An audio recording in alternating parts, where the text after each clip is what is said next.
Hey everyone, Monica here with Mo Life, and I just wanted to get comfortable as though I was talking to you like a good friend and just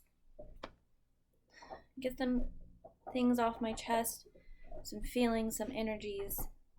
Because the one thing I've always loved about this blog is simply the fact that this is my way of my own therapy. It's talking to you, talking about my life experiences, talking about what's going on in my life or the transitions I've made. And over the last year and a half, 2 years, I've made some major transitions. I decided to leave my husband. I decided to move across country. I decided to build my own company. I decided to completely transition every piece of my life that I was comfortable with and completely start new. And there's been a lot of ups and downs. On top of which, 6 months after I moved here, we were in a pandemic. Since the last time you've seen me, a lot of changes have happened.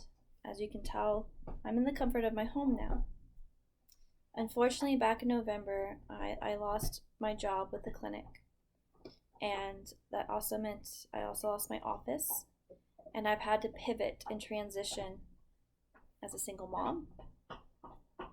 And the reason I say it that way is I know people can recognize and appreciate what a single mom does and sacrifice and transitions for their kid.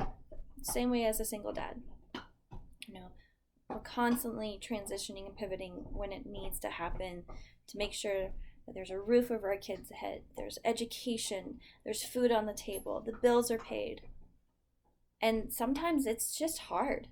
It's exhausting. It takes all of our energy. On top of all these transitions and pivots, I have also been going through a spiritual awakening, which in itself brings on a ton of emotions and past traumas and past triggers, and it is a roller coaster up and down.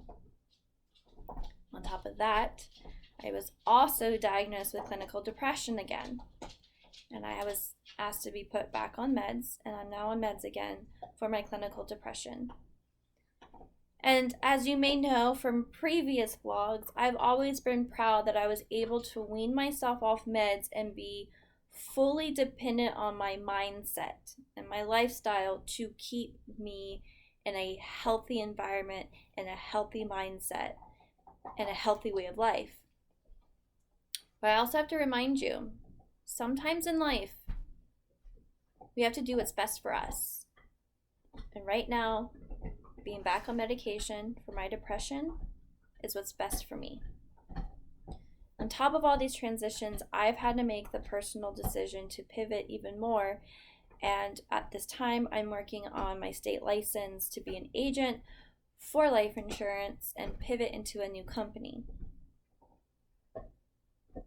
Which also means life coaching is more now of a hobby instead of my full-time job. In my spiritual awakening, I've had to make a lot of tough decisions. Meaning, I've had to set boundaries. I've had to put lines in the sand. I've had to let go of people and loved ones that I feel are toxic for me and my energy. And I've even made some drastic changes that weren't even in the playbook. But as I continued to find myself, I continue to recognize what's best for me. And so I just want to express to you, share with you what a spiritual awakening is. There's 10 signs or 10 stages of a spiritual awakening. Now, the first piece of the spiritual awakening is simply observing your patterns. You're in a place where all of a sudden life no longer feels like it's on autopilot and you're questioning everything. You're questioning your routine, you're questioning the people in your life, you're questioning your own patterns. You're even asking yourself things like I did, is as simple as, why do I always have to have a glass of wine before bed, or even a beer? Why is that important to me? Why do I have to do that?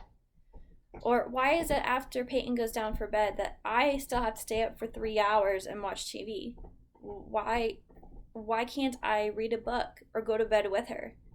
What is making me or pushing me to stay awake longer and do mindless acts, and not anything that is of action, of pushing the envelope to accomplish other goals that I have set? First piece is that observing your patterns.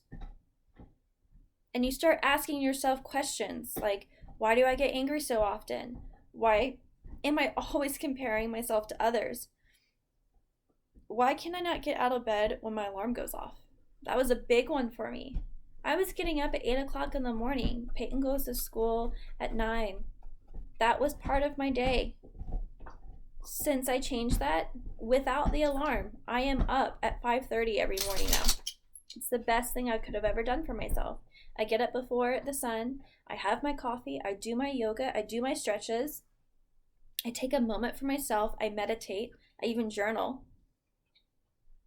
Best decision I've ever made was to push myself to a place where I'm comfortable with myself of waking up at 5:30 every morning.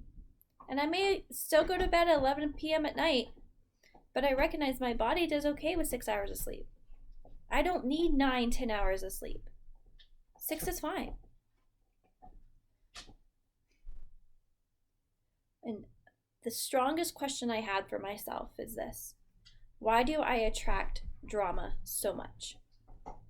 Why do I attract chaos? And in my findings, I found I've never allowed myself to really just be on my own, to enjoy the peace and quiet of my home without a friend, without a boyfriend, without any guest in this home. I've always had someone around, including which, when Peyton's with her father, I make a point to go out every night. And I don't mean go out and drink. I just simply mean I take myself out to dinner, or I meet friends for coffee. And why would I push that? Why not enjoy the couple of days that she's with her father and take care of me? Take care of me. Enjoy that peace and quiet. Enjoy that there's not, the tiger show on TV for Peyton and Daniel the tiger, or bubble guppies. Why not enjoy that the TV's off and I'm in my own space? It's been pretty amazing to go through that. Number 2 in the stage is feeling a sense of connection. And that comes when you find yourself taking interest in your community. You're trying to figure out another perspective on life itself. You're attracting, and you're going through a moment in the spiritual awakening of, who do I want on my side? Who do I want in my community? What is most important for me and my community? And I've learned in time, I've met some amazing women who are on the same spiritual journey as me, who feed off the same energies as me, and are truly on the same wavelength as I. And I didn't ask for it. I went searching for it. I helped try to manifest it, but it came to me. And that's important. When we trust the universe and we trust life's process, it's funny what life can do for you. It's amazing what life can show you. When you throw positivity out there, when you're kind to others, it's amazing how you get that back as well. Stage 2 is feeling a sense of connection. So we're in search of the people that we want to be most alike. Number 3, letting go of attachment. Whether we're aware of it or not, we have attachments. Attachments are how you define yourself. You define yourself by the car you drive, the shoes you wear, what you eat, who you spend time with, who you vote for, what you read, and how you spend your money. Think about your true self as your pulse. Over the years, you take on beliefs and descriptions about yourself based on what your parents, your friends, the media, even science tells you. So look at each belief as a veil. I am smart. I am brave. I'm independent. I'm a boss babe. I'm a mom. Those are affirmations of this. But what came to me in my stage 3 of letting go of attachment is simply this. Do I want someone in my life who doesn't have the same beliefs as me? Do I want someone in my life who doesn't even vote the same way that I do? Do I want someone in my life who is not open-minded enough to allow energies to really connect you to the universe and to Mother Nature? Do I want someone in my life who doesn't understand, for me personally, the importance of being an animal lover? I'm not a vegan or vegetarian, but I am a true, genuine animal lover. When you break down what's important to you, and you break down the attachments that you've made, are they similar or are they completely different? And for me, I learned they were completely different. What I was attached to, my friends, even my parents, even a boyfriend, what I was attached to was nothing like me or my dreams. Didn't even mirror what I was wanting. And it could be as similar as an example of something I want. I'll share with you is I want a ranch style house. I do. I want a ranch style house and I want a little farm. So why not have people in your life who may already have a farm or want that same dream of wanting a donkey, a horse, a goat, wanting that lifestyle? Why do we attach ourselves to people who may look good from the outside because they are a good person and we're attracted to that energy, but don't actually mirror anything that we want? Why do we do that to ourselves? Because over time, we'll have these spiritual awakenings and like, oh crap, like every person in my life isn't even mirroring where I want to be. You know, I want to be a boss babe and independent. I want a Jeep Wrangler and be part of the Jeep Club. I want a ranch style house and more animals. I want to road trip more and take on travels with my kiddo and explore and be adventurous. I want to dance in the middle of a Walmart parking lot in the rain to a country song. That's a small example. But when you break down exactly what you want in life, what you picture, what you envision things to be for you, that makes it more clear on where your attachments lie and where you need to pivot and change and transition for your attachments to be similar to your goals, your ambitions, your dreams, and where you want to be. Simple enough. And yeah, it's simple enough, but it's the hardest stage of a spiritual awakening, is recognizing your attachments, recognizing who you are, and if who you are and your attachments actually mirror each other. And if they don't, taking those risks, letting go, putting up those boundaries and lines in the sand is the hardest transition. And this for me is when my depression got the best of me. This particular stage of my spiritual awakening is completely changed even my energy, because all of a sudden I was a hermit. And I knew I needed to be a hermit though. That's the problem. It's like the mind is telling you and your heart is telling me, you need to be a hermit. You need to take care of yourself. You need to enjoy that time alone. You need to really like pull yourself out from people and pull yourself into people that are similar to you. You need to let go of attachments that no longer serve you or no longer mirror who you are. And you're going through all these transitions and you're making all these decisions.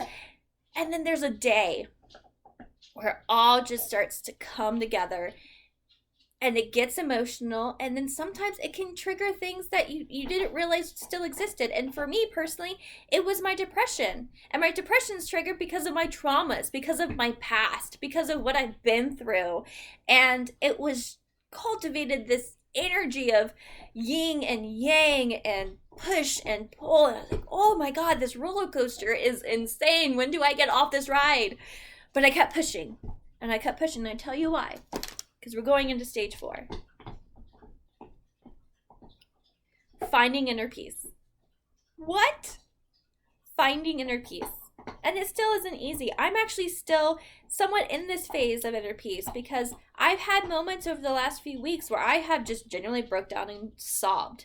And I say sobbed, not cried, for a reason.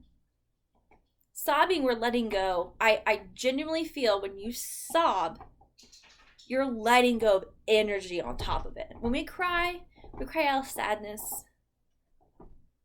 We cry out of stress. But when we sob, when we put all that energy into just almost screaming and crying at the same time, we are releasing so much crap in our life. We're releasing so much weight in our life. But at the same time, be kind to yourself when you have one of those moments. Because it's easy to get wrapped up in that moment and push yourself to think that you're not good enough. So number 4 is that we are finding our inner peace. It doesn't mean that things don't go wrong in your life.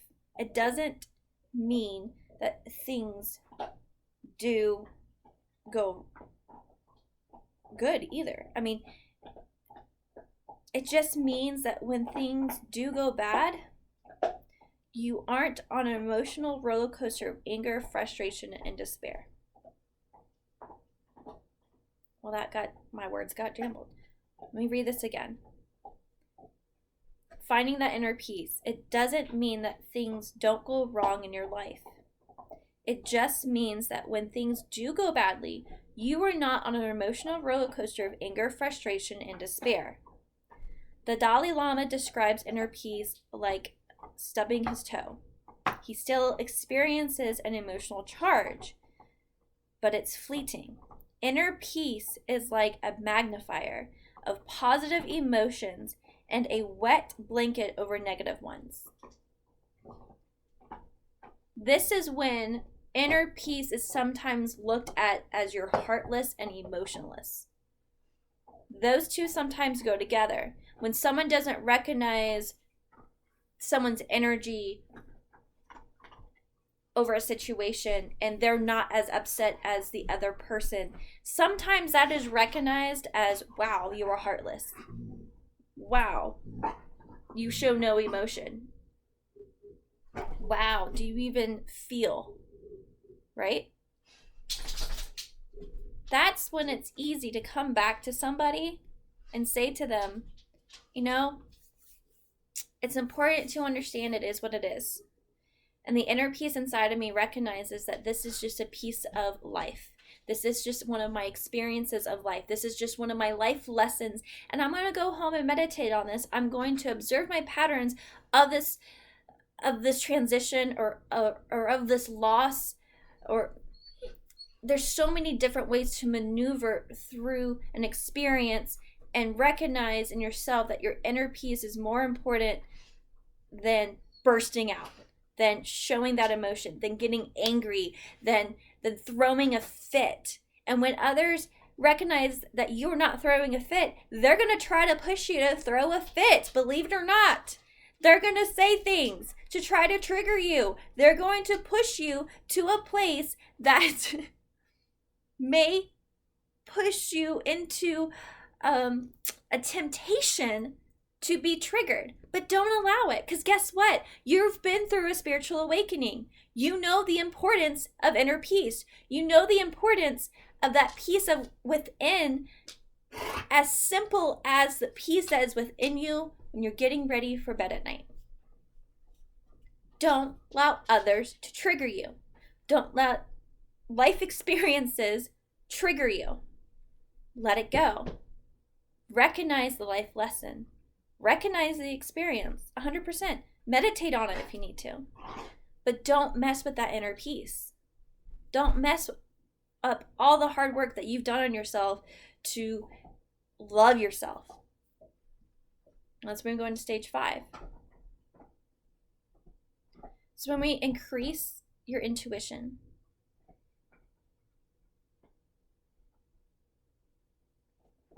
have you ever thought of an old friend from high school only to run into them at an airport the next day? Have you ever heard your phone ring and know it was your mother before even looking? Have you ever felt an intimate and irrational dislike for someone, or experienced that feeling when you're first meeting someone you already knew them? These are all signs of intuition.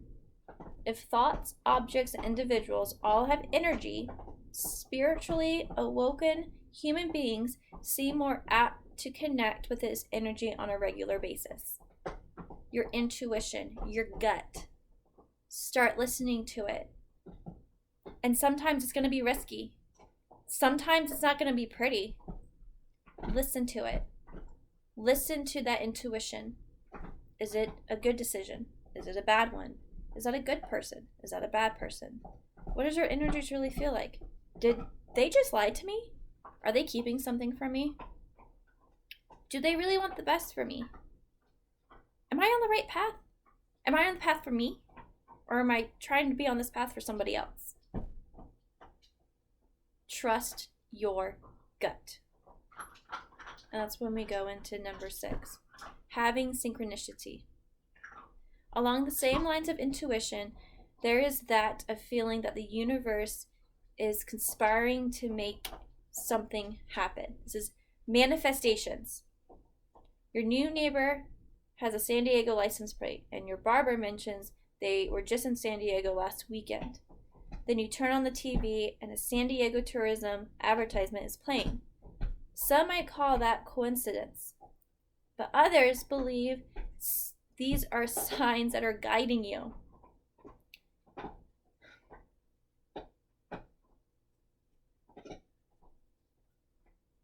These are signs that are guiding you. If a single act has triggered a chain of events that feel like destiny, you just might be awakening. What? If things are happening in your life and you've had these visions and you see this pattern, maybe it's happening for a reason. Maybe, just maybe, the awakening of self is recognizing universal signs of where you need to be, and it's guiding you there. And the more you trust those spiritual guides, the more you trust those universal signs, whether they come from Mother Nature or from the media or from our friends, trust those signs. Trust those are all part of the manifestation of your journey and where you need to be. You know, it's funny, I teach and preach differently. What does that mean? I can teach and preach all day long. I can get you passionate. I can throw it at you that you are changing and evolving and transitioning. But my teaching and preaching is different from how I live my life sometimes. And so while I'm speaking to you right now, I'm recognizing in myself, I've had a lot of manifestations happen in the month of January. And have I taken them all? No. Have I pulled back a little bit because I've been scared? 100%. Do I need to keep moving forward and not be so scared? 100%. What do I need to do? Well, one thing you can do is you can journal it. Journal your manifestations. Journal those patterns. have that visual connection to that domino effect of life, of trusting the universe, and the universal energies are guiding you. The more you trust your universal energies, the more will manifest into your life in such a pure way, not forced, and not a forced way. How long have we forced things to happen? I'll be the first to tell you that. I got pregnant without even being married. Did I force that? Did we have a lot of intimacy that weekend and we weren't careful? Yes. Did I get pregnant? Yes. Did we have to force marriage? Yes. Did we learn that we are not the same and we can't fully blend well? Yes. Are we now divorced and co-parenting well? Yes. But maybe if we didn't force the marriage in the first place and just recognize the beauty and the miracle within the child, within our child, instead of forcing the tradition that is somehow set in stone, maybe we would have been positive co-parents this whole time. Now, granted, we've gotten to a place where we are positive co-parents, but maybe if we didn't force that in the beginning, this wouldn't have happened. Now, I know you're going to say, well, the universe works in a mysterious way. That was a purpose. That was a reason. That was a life lesson. And it very well could have been. But did we listen to our intuition when we recognized we had nothing in common and that we had lack of trust for each other? No. Did we listen to the universal signs that were pushing us into our own careers, that we could have easily worked on a co-parenting lifestyle that also mirrored our careers? Yes and no. It's amazing what a spiritual awakening can do to help you not only find your inner peace, but also fit this mold of self that you've never fit before. It's like, oh my God, I'm finally here. I'm finally alive. I'm finally breathing. This is amazing. My God. And you're at a place where not even the darkest of enemies can move you. You're in a place where you recognize not only your identity of self, but the importance of listening to yourself. Increasing your compassion is number 7. It's a stage 7. Empathy is your ability to feel what others are feeling, to try a new perspective. Compassion is an action that is inspired by your empathy. It literally means to suffer with people. People who are in the process of a spiritual awakening begin to notice both a more all-encompassing empathy and a more action-oriented compassion that feels normal, natural, and fulfilling.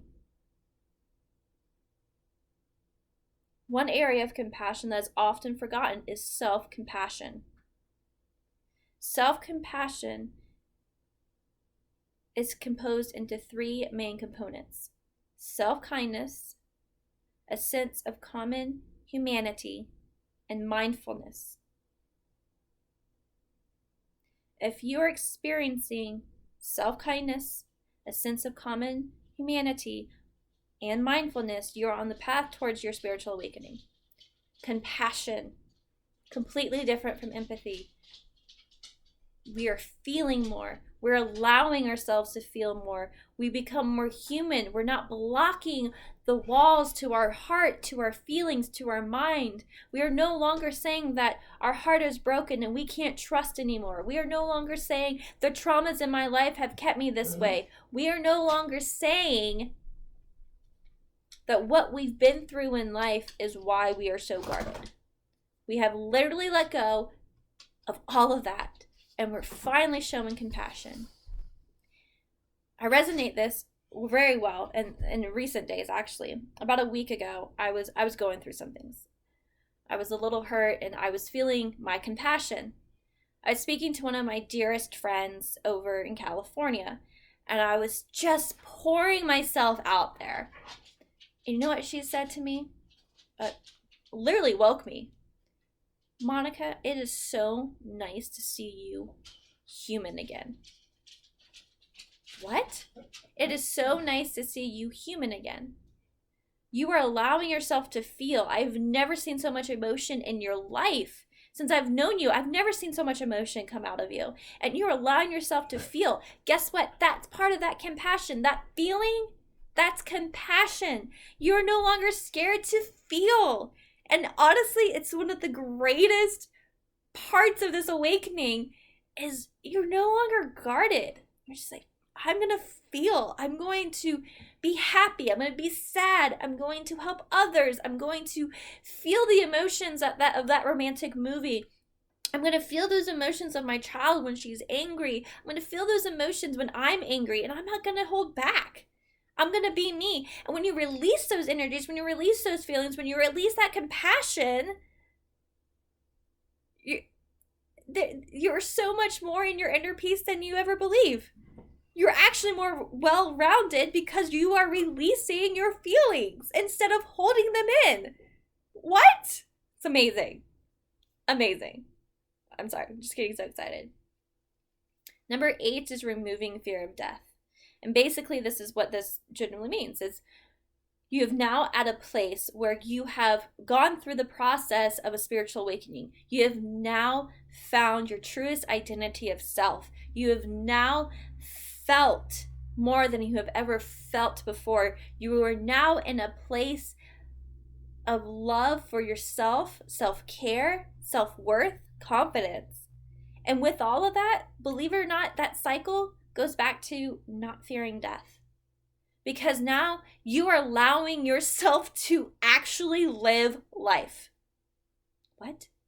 Yes, you have gotten to a place that you accept life and what life is, what the universe has in store, the manifestations the universe has in store, the signs of the universe has in store for you.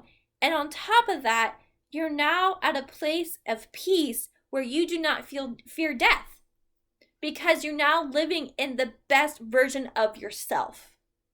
And with that, you recognize death is not scary. It's simply the end of something here, but the beginning of something new out there in the next dimension, in heaven, in hell, however you believe. It's recognizing this isn't the end. This is just part of my journey. And so is the next life. It's part of my journey. And you accept that. And it's beautiful. It is so gorgeous to feel that. Number 9. With an awakening comes confidence and a deep sense of self-worth.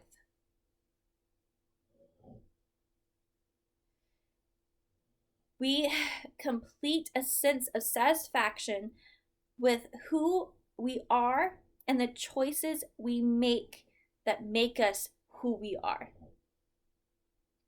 So what are we doing? We are increasing our authenticity. Isn't that crazy? We are now in a place where we are our truest form of self. We are now in a place of so much confidence. It's honestly scary. And this is the place where I'm actually at now. I'm going to go back to this in a second because number 10 is we're flourishing. Awakened people have a level of well-being that seems to be more consistent.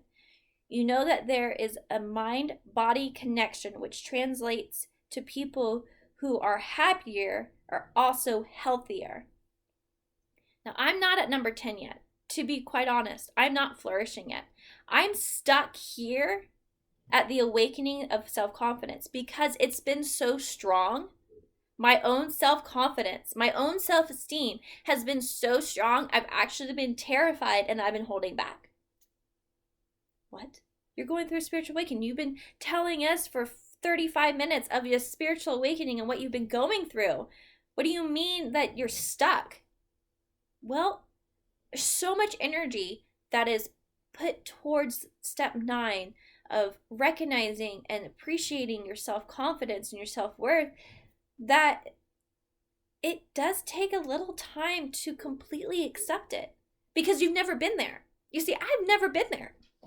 You know my stories, you know my traumas, you know where I've been in life, you know how I've pushed myself in the deepest, darkest depths and completely lost myself, my identity, and even my self-worth. You know that. If you've heard any of my stories or read any of my chapters, you know I have been in the deepest, darkest pits of hell in this universe. And so now that I'm at a place where I'm like, no, I love myself. Yeah, I take time to myself. Yeah, even when my daughter's not here, I'm still cooking dinner for myself instead of going out and eating. I'm at a place where I don't turn on the TV in the evenings and I actually read or I listen to an audible. Wow, I'm actually in love with myself. I actually enjoy my time to myself. And that's scary. And it can push you to almost somewhat kind of be an autopilot for a moment. And allowing those old fears to kind of come back, not necessarily in control, because they no longer control you, but you're like, oh my God, if I start flourishing, what the hell's gonna happen? It's that scary transition where you're just like, oh my God, like, what is this? How am I gonna move? How am I going to pivot? But the thing is, I'm gonna tell myself this out loud right now. Once you've done that pivot, once you completed that awakening, once you've completed that transition, it's going to be beautiful. Life itself is going to manifest in such a different, unique, and more beautiful way. And people are going to be drawn to you. People are going to be drawn to your energy, your positivity, your inner peace. Now, mind you, yes, there's a lot of people out there who can be drawn to you who want to feed off the positivity and the energies and the inner peace. But also remember, there are people out there who are going to be jealous of how far you've come and how much you have changed. And those people are going to push you. Those people are going to try to trigger you. Don't allow it. Because remember, we've already been through the stages of a spiritual awakening. They no longer serve you. Their negative energy no longer serves you.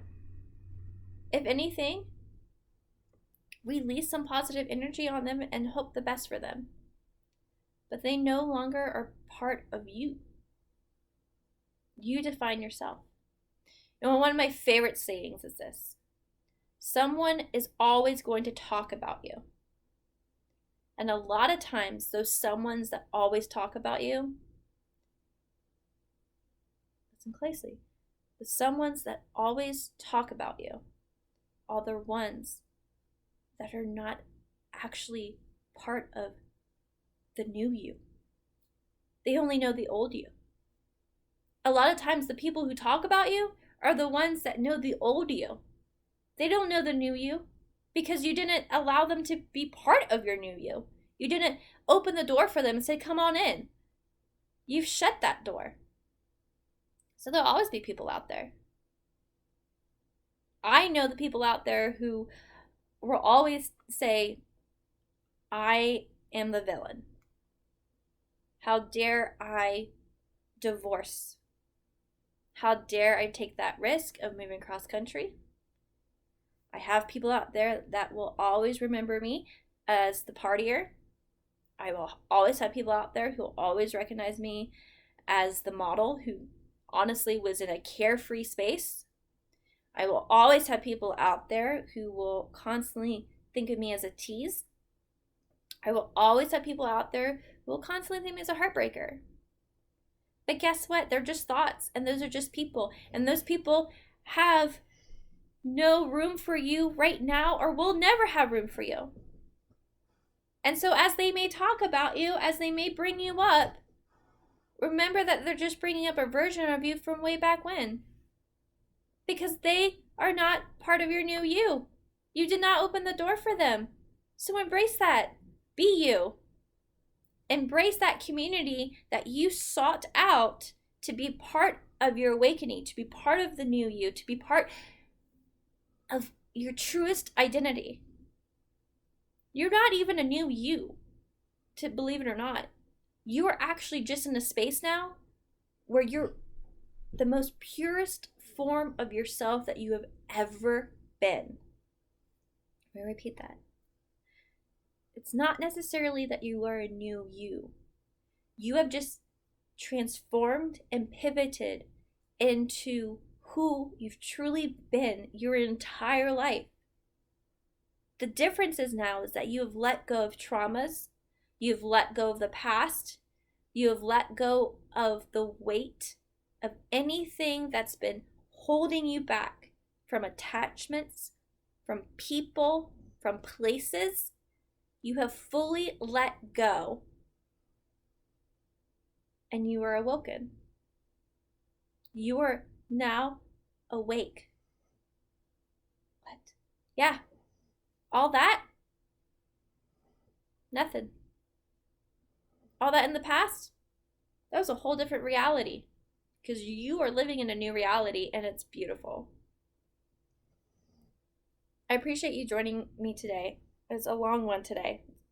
And I feel a lot better. I hope you do too.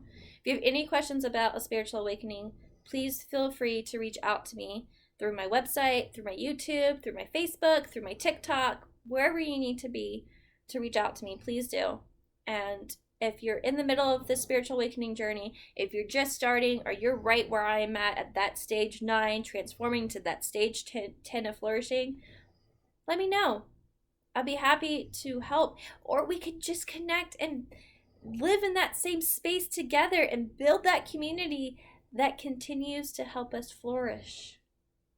It's pretty amazing. And don't forget to trust life's process. It's very important. Do not forget to trust life's process. It's easier said than done, but I promise you, once we observe our behaviors and we put ourselves in a place